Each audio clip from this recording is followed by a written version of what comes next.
when he was at his best, you know, he was commit a ball and bang, he's smashing them, and he's just lost his way. Well, he doesn't want to be there. He openly pretty much said he wanted to leave the club when he'd done the interview. He's well on his way to becoming the worst big money signing that Chelsea have ever had. 9 touches again against Arsenal. That Lukaku, no matter what he does, is never coming back to Chelsea, and they're trying to offload him. They're trying to get him to move away.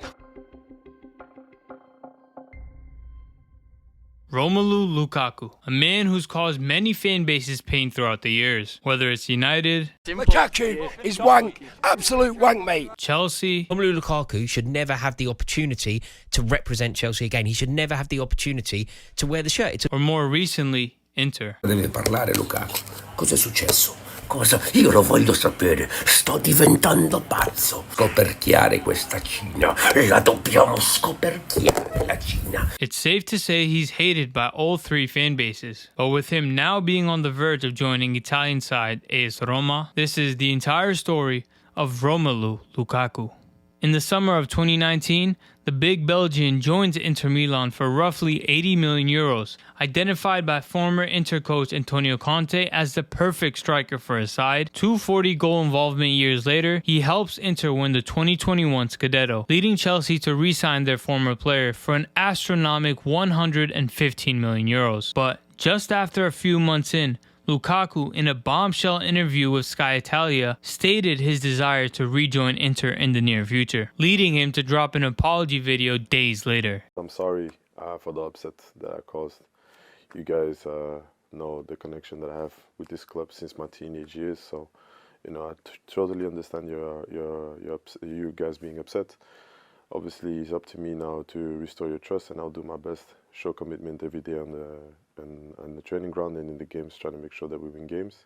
Keep in mind, at this point, Lukaku was struggling for form, missing easy chances, zero build-up play, and barely getting involved in games. Fans were starting to lose their patience. But why was Lukaku so good for Inter, but so bad for Chelsea, you ask? Well, it's due to the system that the two teams play in. Chelsea had a 3-4-3, which was much more possession-orientated than Inter's 3-5-2, who hit teams on the counter. On top of that, during most of his time at Chelsea, instead of using his big frame to run in behind the defense like he did at Inter, he was asked to be a hold-up striker, which he can be, but not to the level that Chelsea needed. Hence why manager Thomas Tuchel decided to use Kai Havertz in that role instead of the big Belgian. And the final nail in the coffin was the pressing. Unlike Inter, where Rom would just sit back and wait for his team to regain possession, Chelsea had a much more proactive approach. In the 21-22 season, Chelsea ranked 3rd for the highest pressing sides in the Premier League. And if you look at Lukaku's body,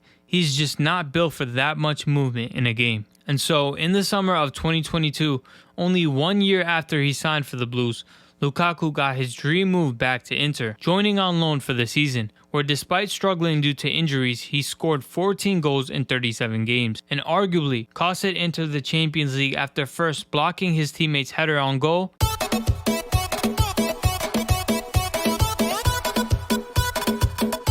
and then missing an easy tap in to level the score.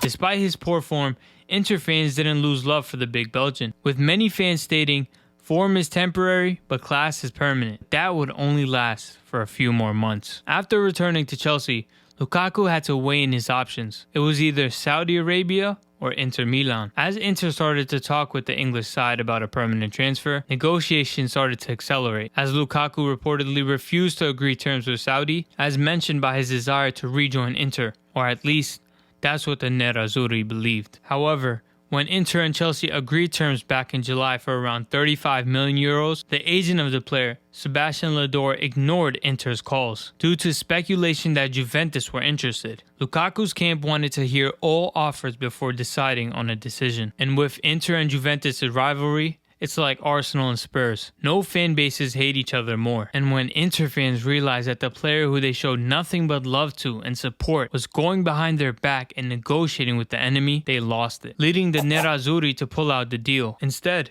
choosing to sign cheaper alternatives in Arnautovic and Alexis Sanchez. And when Juventus fans heard that they were going to get Inter's sloppy seconds, they immediately let the club know how they felt, storming the pitch and chanting, "We don't want Lukaku." At this point, rumors began to emerge that due to the lack of interest, Lukaku is going to have to stay at Chelsea. But just as things started to seem hopeless, entered in Jose Mourinho, a man who's worked with Lukaku at multiple clubs. But is Lukaku still any good? It's safe to say Lukaku's entire game is built around his size. He has extremely average technical ability, but makes up for that with his insane physical presence. And despite poor form recently, he's actually a good finisher. So if Roma create chances for him, he'll thrive.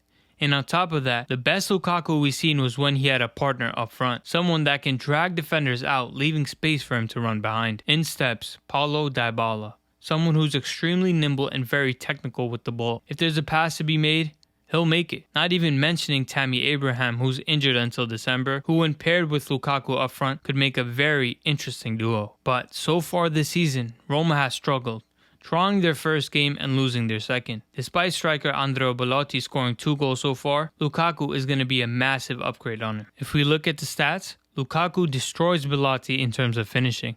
More XG, more assists, more shot creating actions, and in terms of creativity, it's not even close. Lukaku loves bringing his teammates into the game. Due to his big size, he holds off the defenders with ease before laying it off to get an easy goal. But the defensive side is where Belotti takes it, which is to be expected when playing in a Mourinho team. And honestly, this transfer is a win-win for both sides. If Lukaku goes to Rome and scores a ton of goals, especially with how bad the striker market is right now, he could line himself up for a big money move next summer. And in Roma's case, you're paying $5 million plus wages for a man that could easily get you 30 goals a season, if fit.